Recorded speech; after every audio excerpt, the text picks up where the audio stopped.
Hello, what it is? It's your boy Boxie Nigma here for another edition of the Boxie Breakdown.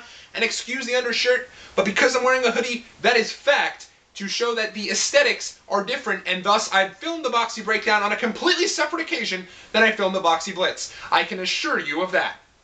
In any event, last week, I see that I got the most views on that edition of the Boxie Breakdown. I also see that I had a losing week, going 2-4. It was ugly, it wasn't good, and who am I to pick the New York Jets simply because I'm a fan? Shame on me. With that being said, though, we're going to jump right into this week's picks, and I do think we got some good ones this week. Bear with me. Tonight's game, the Indianapolis Colts by 3 over the Tennessee Titans, and boy, have the Colts looked absolutely hideous. But the Titans haven't looked much better.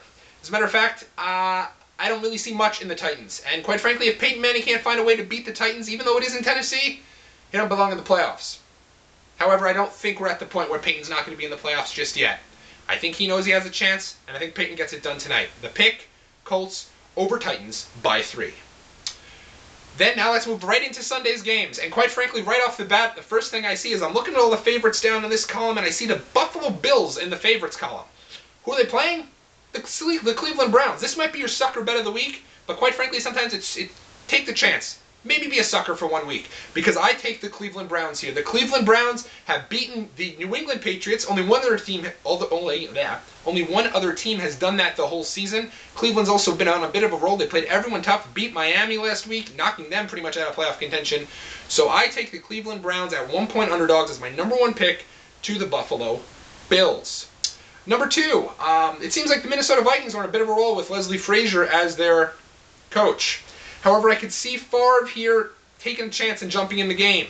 Giants, on the other hand, I think they'll exploit Brett Favre. The Giants have started to really pick up their defense. They're getting Steve Smith and Hakeem Nicks back. Eli Manning is going to destroy that defense. The secondary has not been good for the Vikings, in my opinion. Thus, my second pick, Giants on the road in Minnesota by 2 over the Vikings.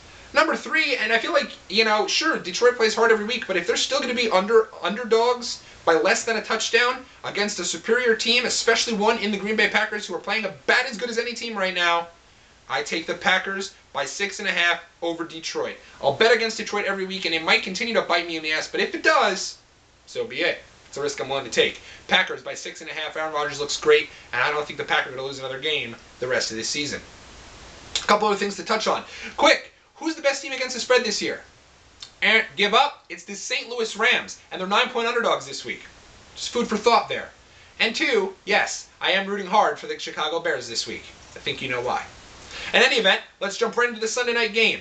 As Sunday night, you have Mike Vick, 3.5-point favorites over the red-hot Dallas Cowboys who have played everyone tough in Dallas. Do I believe Dallas is going to come out motivated? Absolutely. However, since it's 3.5 favorites and Mike Vick has not let me down this year, except for that one game in Chicago, it's the only game he hasn't played well in, I honestly think he'll find a way to win, probably by a touchdown, maybe even more. Take that. Eagles by 3.5 over the Cowboys in Dallas. And finally, the Monday night game, as Baltimore heads to Houston. A bit of a tough matchup there for the NFL on a Monday night. Baltimore's a good team. Texans, they're okay. Baltimore's only favored by 3. I think Baltimore comes out pissed. They're annoyed about the game against the Steelers. I think they walk all over the Texans. But I will say that Joe Flacco has to step it up. His performance against the Steelers was disgusting, and he blew the game at the end of the game. Kind of a bit of a choke artist there. That's all the time I have for you there. Just to recap real quick, you got the Colts tonight by 3. You got the Browns at 1-point dogs over the Bills. Give me a break. You got the Packers by 6.5 over the Lions. You got the Giants by 2 over Minnesota. Sunday night game, you got the Eagles by 3.5 over Dallas. And the Monday night game, Baltimore by 3 over the Texans. Follow me at twitter.com/BoxyEnigma. All the time I have for you this week. Take it easy. Be well.